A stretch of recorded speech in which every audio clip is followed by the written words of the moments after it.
Welcome back. It is so good to see you again here at the Flossy Baby Show. Today I'm going to be talking about things that content creators really need to know. I basically just want to share a little bit of knowledge on what I know and things that can be helpful for those who are content creators as well, whether or not you are just now starting out or you've been doing this for a long time now. And honestly, these aren't even really tips necessarily. This is just stuff that I feel like every content creator should just know, and that's why I'm sharing these things. So let's get into it. So the first thing every content creator should know is that not everything you put out will go viral. Think of your favorite artists. They've had some really good hits, some really bomb songs, but they also have had songs that have not been hits. It doesn't mean that it was a bad song. It just didn't do numbers or it didn't go viral, and that's totally fine.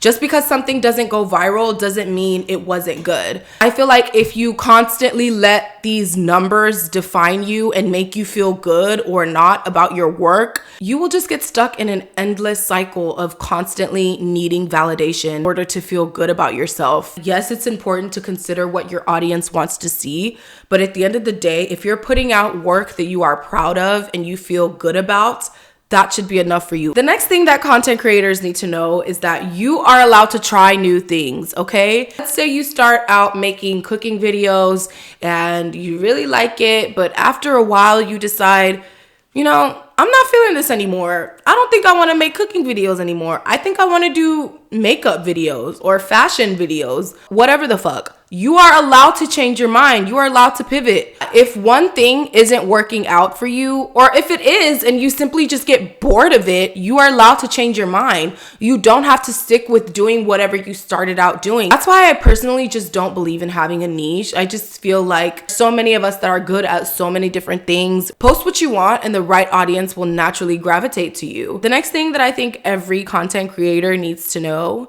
is don't obsess over comments. Obviously, you're going to want to check your comments and engage with people and respond back to certain things. But if you are constantly checking every single comment you get and just scrolling and scrolling and scrolling for hours, looking at what people are saying about you, you are going to lose your mind, okay? I feel like a really huge part of being a content creator is having thick skin. Luckily, I have thick skin, but that's not the case for every content creator. And you really have to know yourself. If you know that you are easily triggered by certain things, if you know that you easily take offense to things, you do not want to spend hours scrolling through your comment section, because there will be trolls and there will be people saying things to get a response out of you. If you do come across hate comments, block them. It's not worth going back and forth. It's not worth responding.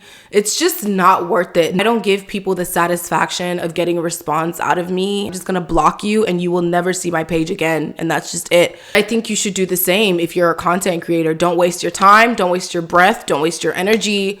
Block and move on. They can't leave stupid comments on your page if they don't have access to it. I know it may feel good in the moment to clap back at people, but that's exactly what they wanted. They wanted a response from you. They wanted to get you riled up, and I do not be falling for it. The next thing I want to say is don't work for free. You should not be working for free, okay? These brands can definitely afford to cut you a check. They know the value that you would bring to their company. That's why they reached out to you in the first place. Set your rates and stick to that. You should be getting paid, and I mean with money. Free products is not payments. A free wig is not payment.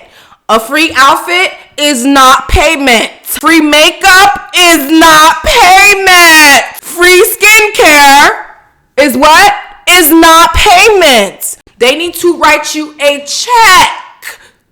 They need to give you some money. Okay? You cannot pay your bills with a free lipstick. If you decide to work for free, you can do that if you want to, but just know that they're cutting other people a check. So moving on, my next point is focus on building a community and not an audience. You want people that truly support you. You want people that will actually ride for you. You want people that if you were to start a business tomorrow, they would support it. Find ways to just relate and connect to your audience, whatever that looks like to you. So focus on just putting yourself out there and just being who you are, because people need to see that. I feel like as long as you are being genuine, you will build a community. So don't try to do what you think people want you to do. Just be you and let the right people come in. The next thing I want to touch on is that mistakes happen. If you do end up making a mistake, whether you said something offensive or you do something offensive, being on social media, it's a gamble, okay? You might slip up some days. It's important to just like take accountability. Don't try to fight tooth and nail, because you most likely won't win. The last point I have is enjoy the process. Have fun, relax. Don't overthink it. Don't stress it. Show up and be consistent. And I promise you that is going to take you so far. And don't give up, most importantly. I know it can get hard and it can be tricky and time consuming even, but you started for a reason, and I think if you genuinely enjoy it, then you should keep going and you should see it through. If any of y'all have any tips that you'd like to share, you know what to do. The comment section is waiting, honey. Thank y'all so much for watching, and I'll see you in my next video.